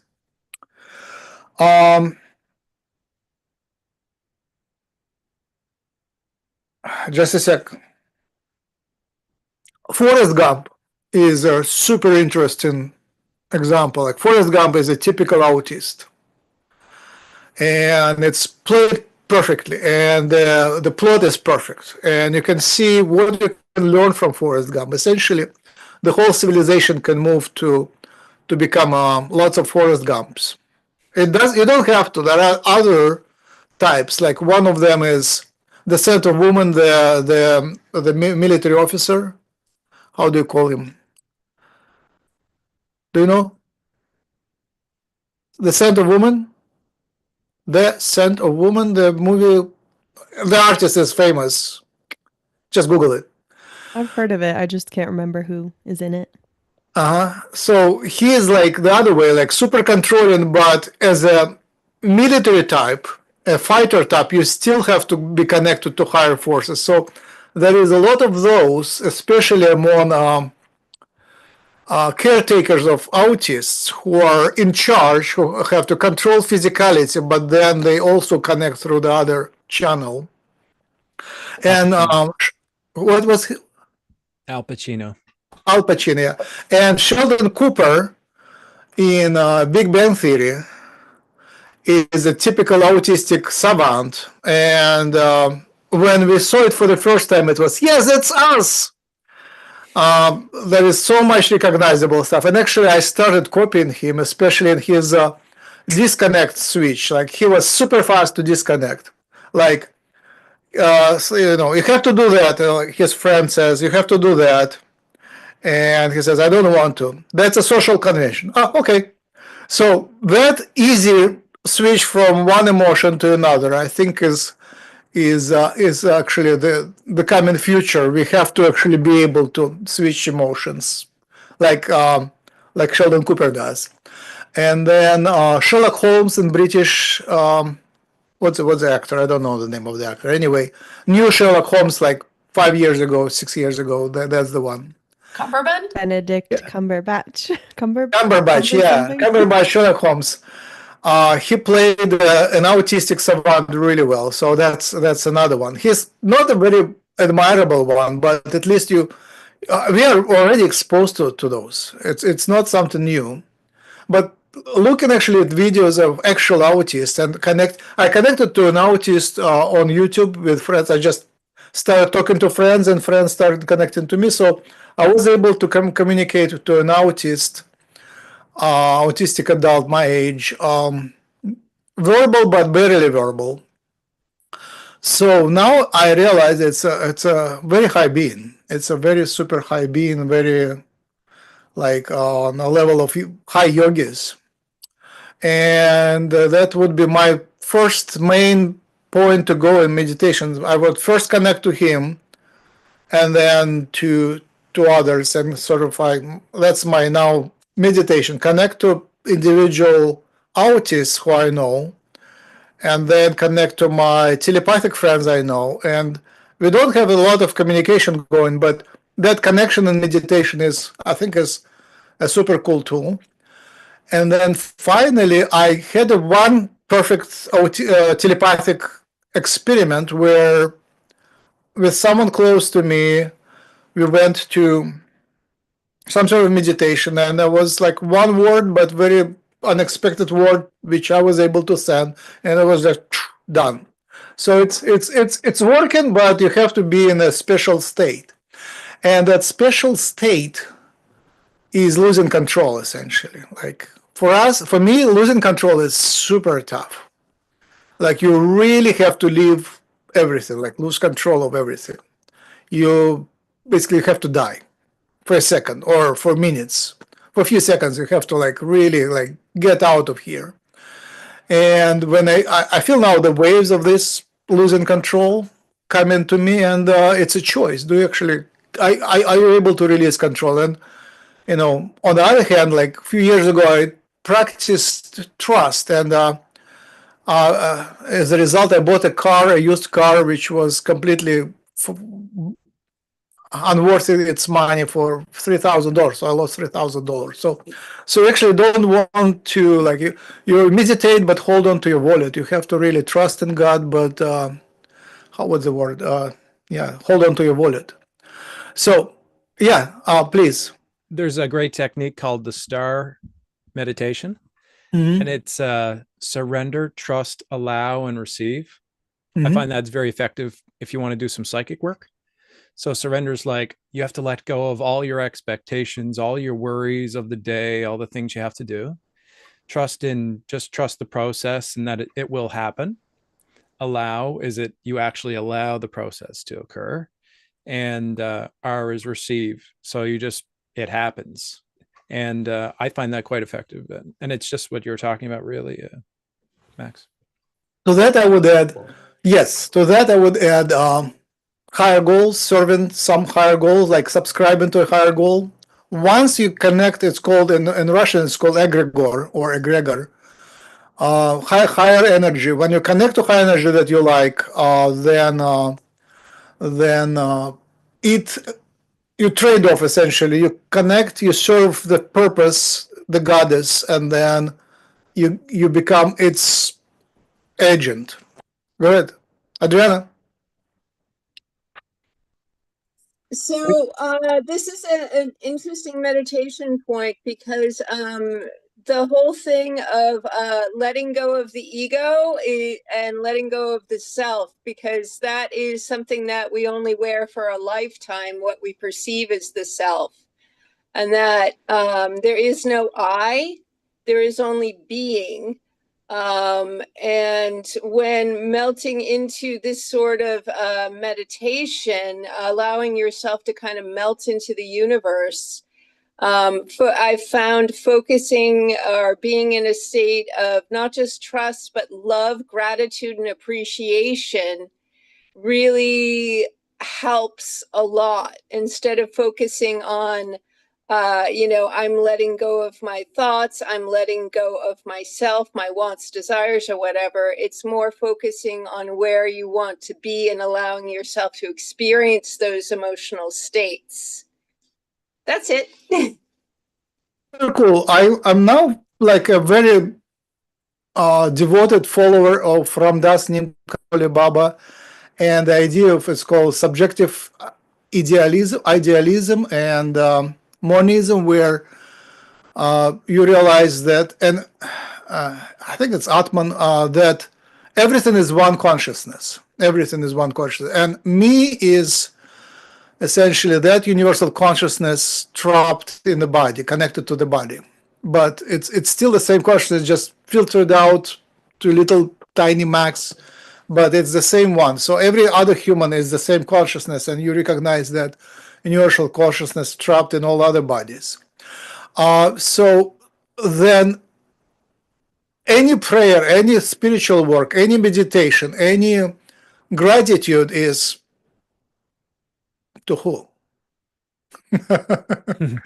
If it's one, then you are basically just acknowledging that you're alone. You are alone in that. There is no one else. You're playing with yourself, and you reconnect to yourself. That's super weird sense in human terms. Like many spiritual teachers dislike it because it's very selfish, very egotistic. But on the other hand, dragon energy is good with that.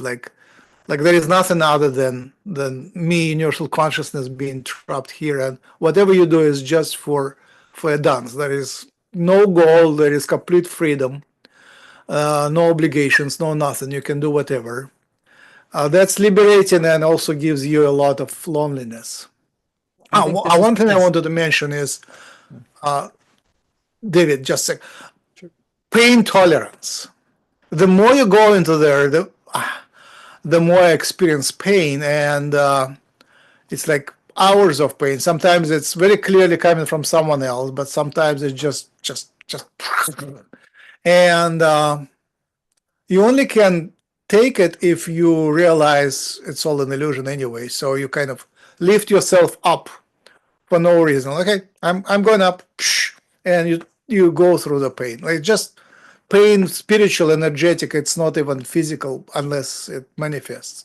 Dave, go ahead. Yeah, I think you could probably disassociate from the pain, change your frequency out of the wave of, the physicality, and that way you don't have to experience the pain. But regarding the dragons, because a lot of the teachers in the school are dragons, they actually talk this way because they realize it's just a game, that our matrix that we're experiencing is just a game. It's just your own personal simulation, and that everyone is essentially a reflection of you, and you are God experiencing all of that which is life.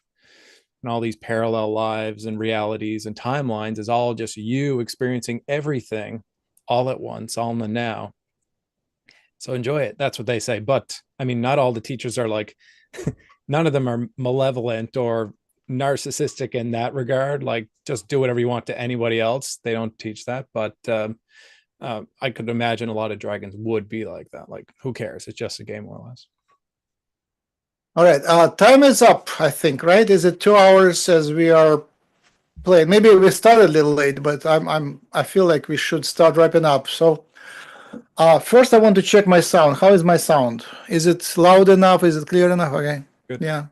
But I will do the final meditation, but first I invite everybody else if you want to do like final closing thoughts, and organizational too, and self-advertising as well, like your website, blah, blah, blah. I have an instrument to play for our final. Yay!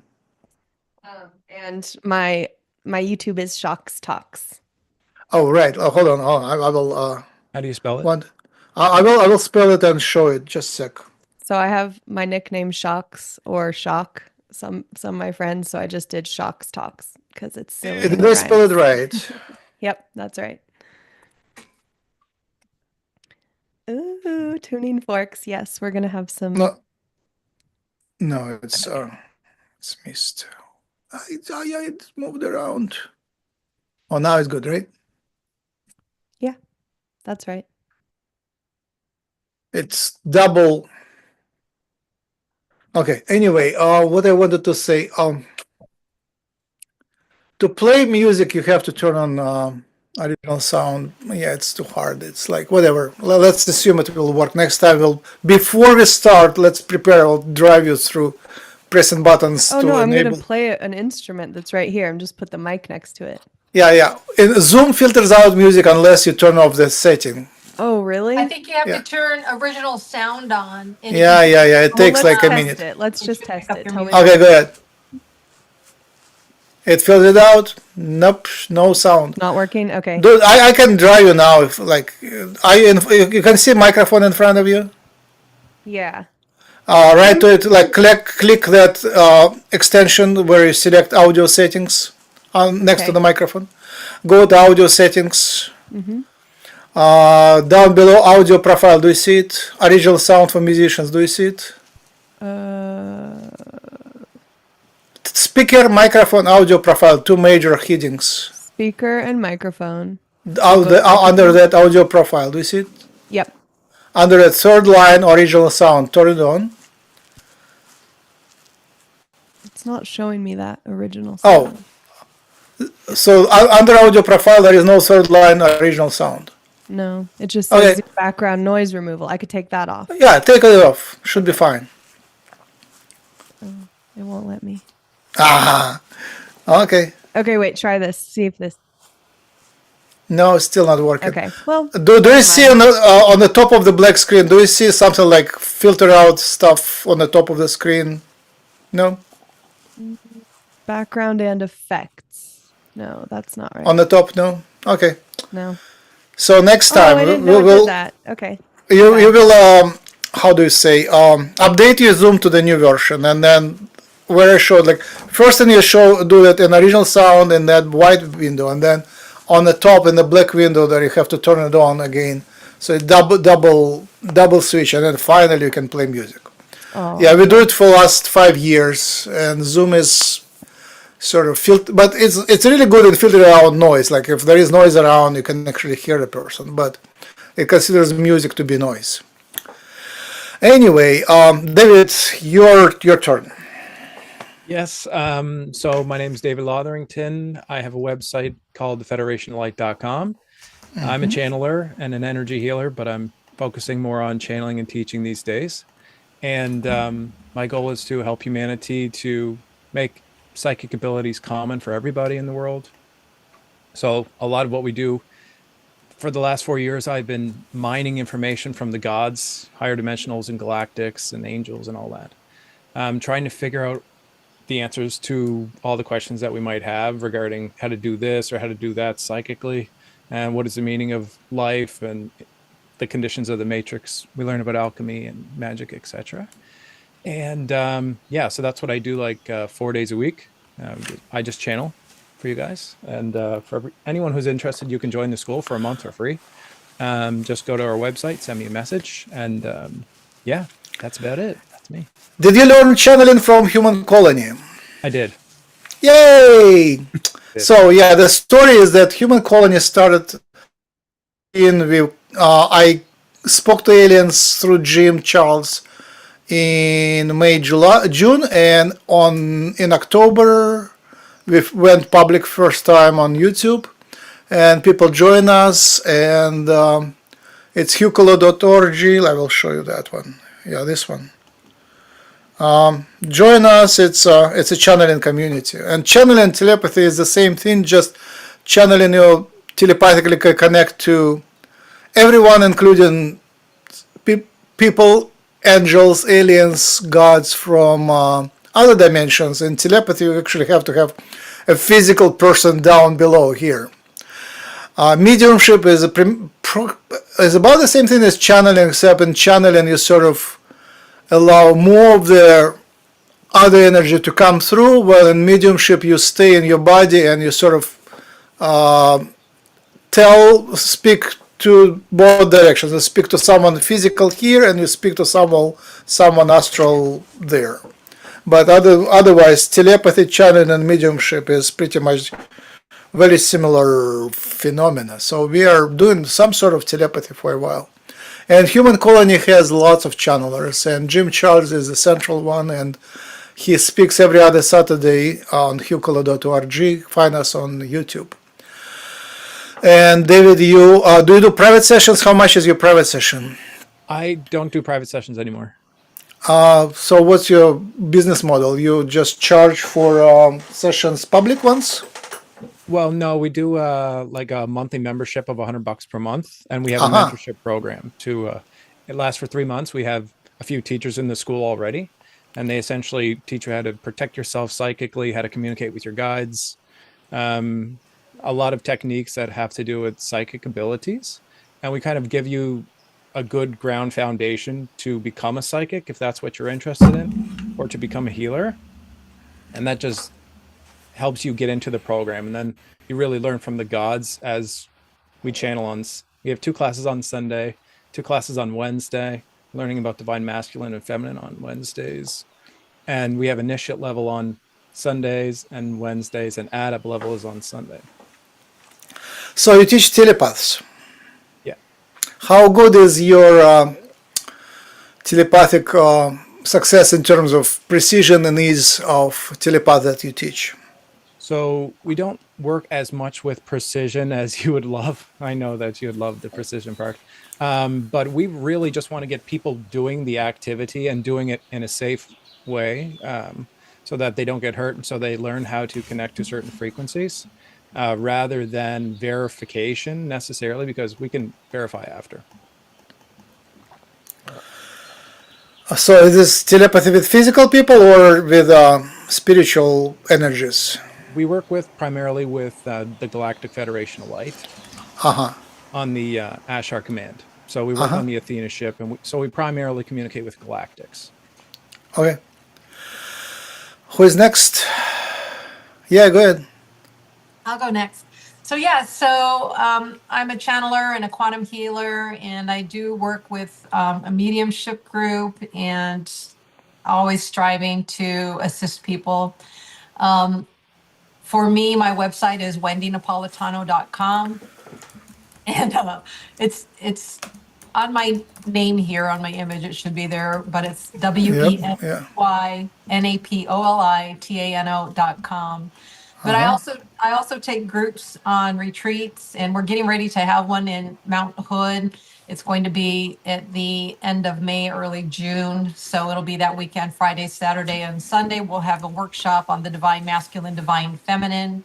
We're going to be working on balancing, and it's something that we really are feeling called to do right now. I've noticed that a lot of my friends who are also in energetic work are also feeling this strong pull to balance the divine masculine, divine feminine. And so that's coming up. And then also I have another YouTube channel, Channeled Illuminations. And this is where a group of my friends and I get together. And Adriana is part of this group. And we will do light language, channeled messages, and we connect to all kinds of beings. The angelic realm, the elemental realm, dragons come through an awful lot. And of course, our galactic families, the Pleiadians, Mother Sophia, Source, Yeshua. So it's just across the board. I think one of the last collectives I channeled was The Land. So it came through with a lot of messages about love and caring for the earth and your connection to the land. But that's one of my channels. And then my YouTube channel for healing sessions that I've done with quantum healing are Wendy Napolitano Quantum Healer. Okay, I can spell it. Yeah, so that's my other YouTube channel. And then of course we've got our Facebook pages. Channeled Illuminations is a Facebook page, so you can communicate with us in a group there, and if you've got any questions and that. And then my other Facebook page, when I had done my event in Mount Shasta, it's called Lemurian Call to Action. And we've got about 1,000 folks that are joined to that Facebook group. And maybe it's like 1.1 at this point, but we would love to have you there. It's very high Yay. vibrational. I like Lemurians. Yeah, the Lemurians are awesome. I mean, they were the ones that first called me into like doing my retreats and really getting people to connect more. And they've always got me doing some kind of work that is, along the coast. So when we're in the Mountain Hood area, we're actually going to Portland, Oregon, and we're taking a day trip on a bus to the coast, and we'll be doing some work there with the water and the land. And then they've got us for the masculine energy going on a day trip to Mountain Hood, and we'll be, working with our masculine energy there. And then our workshop is, going to be a couple hours. And I've got another friend who's channeling Susan Mulheron, and also Radha, and she just changed her last name, and my bad for not having it on the top of my head. Anand, I believe, is her new last name, as she's just changed it. But she will be coming and offering an energy transmission called the Love of Creation. And with that, it's an energy that will help you to balance and help you to go through any karmic clearings that you need to in a much faster and easier process. And then, of course, Susan being another channeler, we are expecting to get lots of messages coming through over that weekend.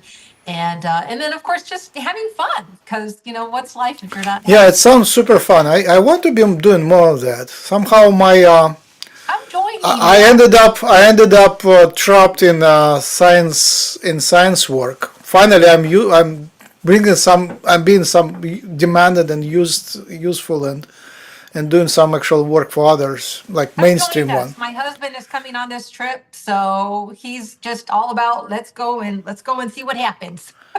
Right. What about my science? It's either one or another. I can't really split. I wish I could split. I feel like it's a retreat. It's a weekend for yourself, and you take a vacation. Why not? Just go and enjoy Vacations. It. Yeah. I work on all free time. Like work day, I work for money, and on evenings and weekends, I work for science. Actually, doing just huge discoveries. And it's your work is important. You go ahead and you do and your I don't know what to do. I don't know. I wish I could somehow automate it. Like I will outsource it to AI agent and then and just supervise it from the mountains, I guess, or the beach. Well, we do have an Eventbrite event created. So I think if you do a search on Mountain Hood, Portland, Oregon, what is the search? I'm typing, but I lost it. Mountain Hood. Mount Hood. Is it the name of a mountain or is it what? It's a mountain. Yeah, Mount Hood. It's in Oregon. Oregon. Okay. Yeah. And what else to find? And I mean, you can search on my name, Wendy Napolitano. Okay. Yeah, but got it. I wish I had it pulled up in front of me but it should be. But if you do a search on divine masculine, divine feminine, and Portland, Oregon, or my name, any of those, you should be able to find it on Eventbrite. Got it. Yeah, but it's the end of May and through June 1st, and then you'll be leaving that Monday morning, traveling back home. Sounds great.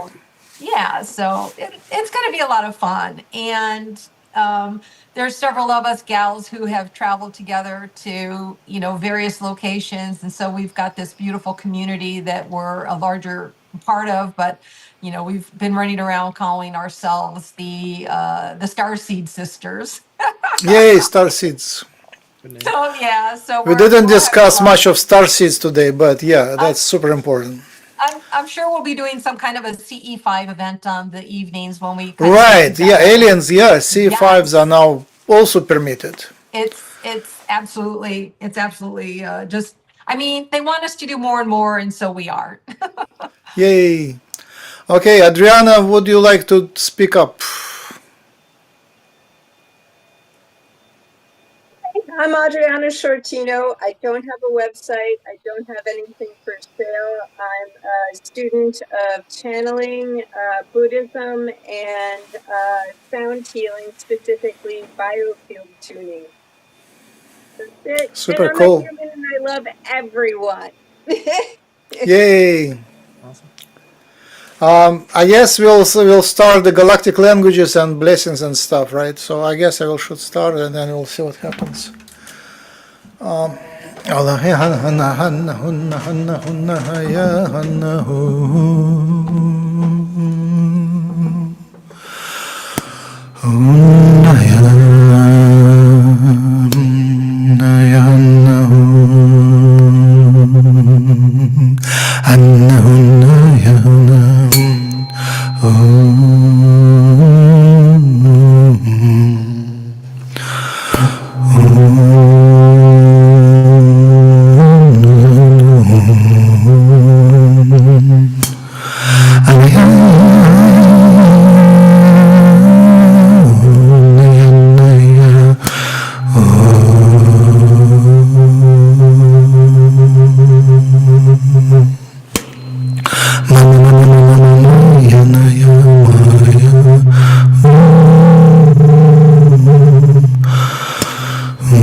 Beautiful.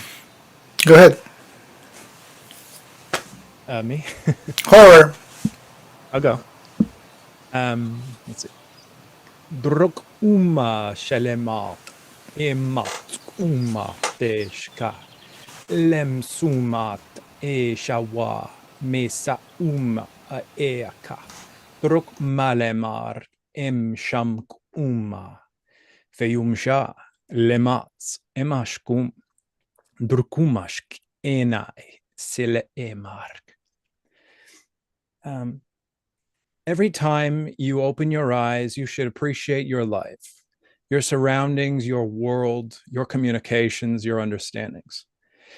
These understandings bring you closer to God, your life, this essence that flows through you. This is your path that you are walking. This path is divine in order, and it's responsible for your creative choices, your experience, and your plethora of vitality and experience that you are having as you go through life. Enjoy these moments, enjoy life, and do what you can to express yourself while in the state of life. And so it is.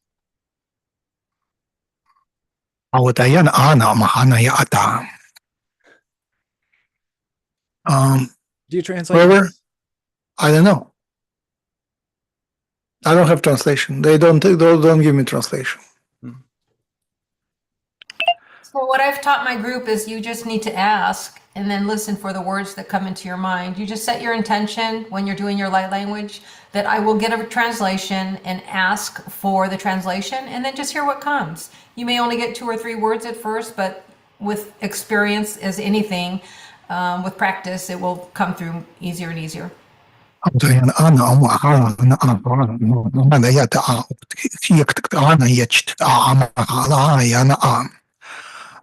Take it easy, take it easy. That's just a dance, and you're free to do whatever. Good job. Beautiful. They liked the dancing, I see. Shakti, do you want to do something? Sure, I'll do a Sanskrit chant because that's what I grew up with. So we'll do Gayatri today. Om.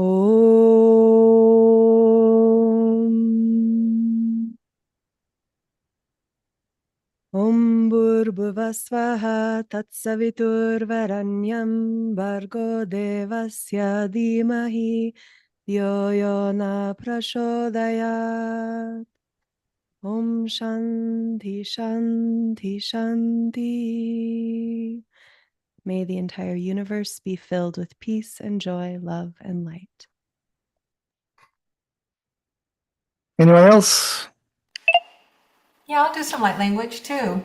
That was beautiful chanting, by the way. You'll have to put in the chat or have Max type what the name of that one was so that we can look it up. Lovely.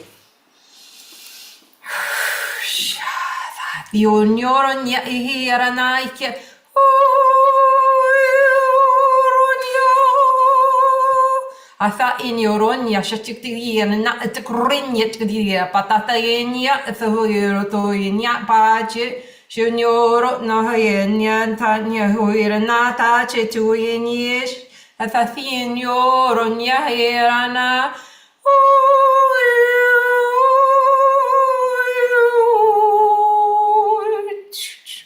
apahashuha ha sha.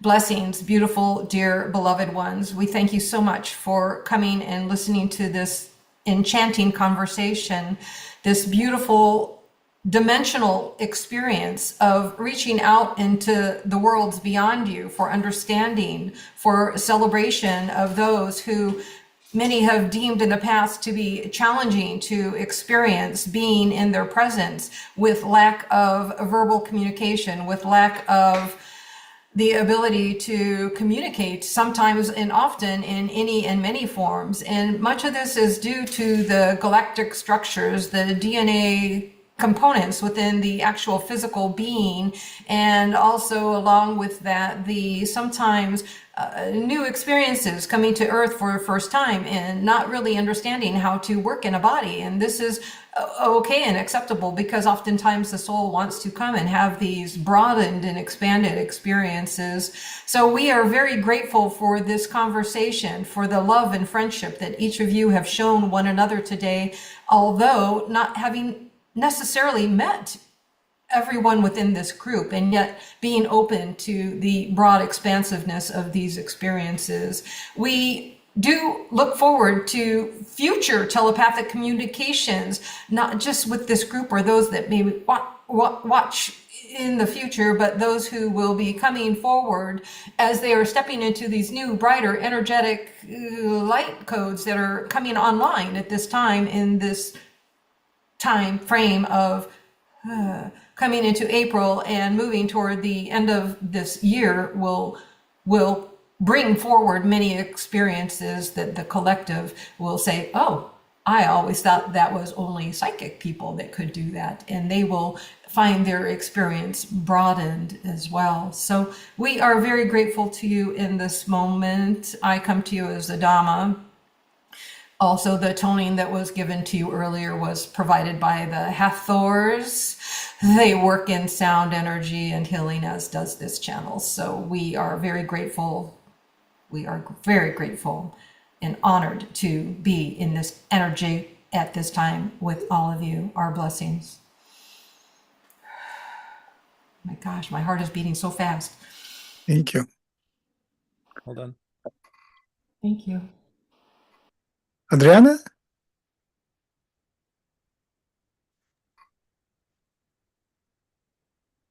Let's see if this works. I don't know if my phone's going to pick it up or not.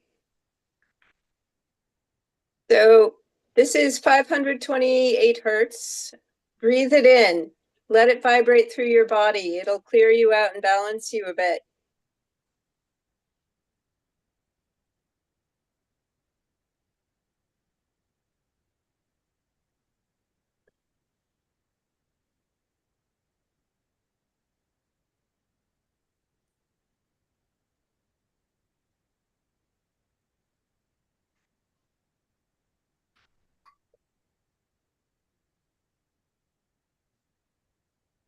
And then this one creates the Schumann resonance.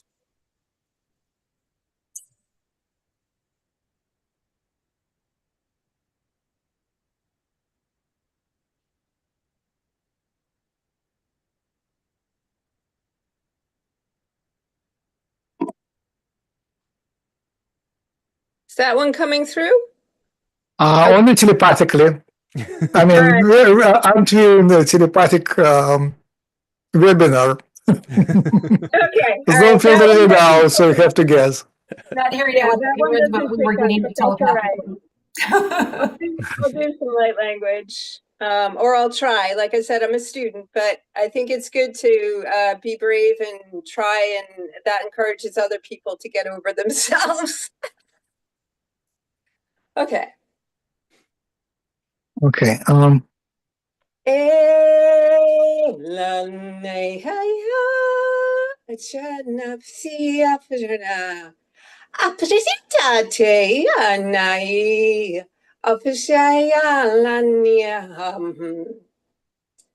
Do not be afraid to see the lights within yourself. Carry your heart a little higher and let go of the fear. Fear is not yours. It is an illusion. It is temporary and passing. Feel the strength of your own breath and your own vitality. Come back to the center of yourself and realize that you are both yourself and one with all things. There is no contradiction. We are just simply a leaf on a tree, and that is beautiful. Celebrate all that you are. Much love. Much love. So I think we are pretty much done.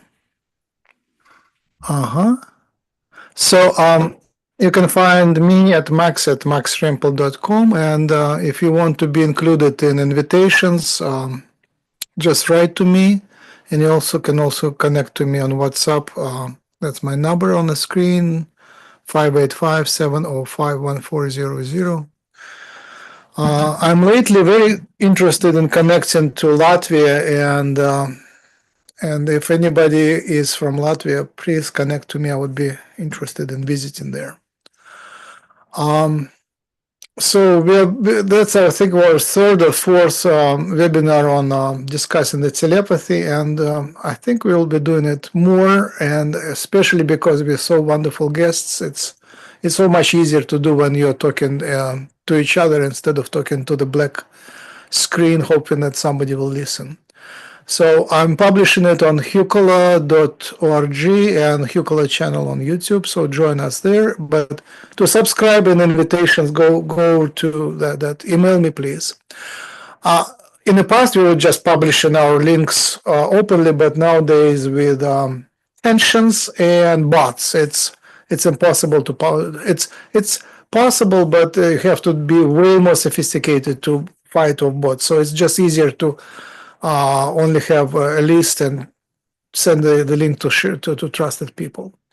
And on the site maxrempel.com, I sometimes post the link, so you can just visit there, and there will be an announcement when we meet next time. Actually, I probably know when we meet next time, so let me just open the calendar. Any more announcements, any more questions, any more topics? I just want to say thanks for having me, Max. It was great to receive the email, even though it may have happened from an older email list. I appreciate it all the same. So it worked, actually. Yeah, I just revived the old list from many years ago.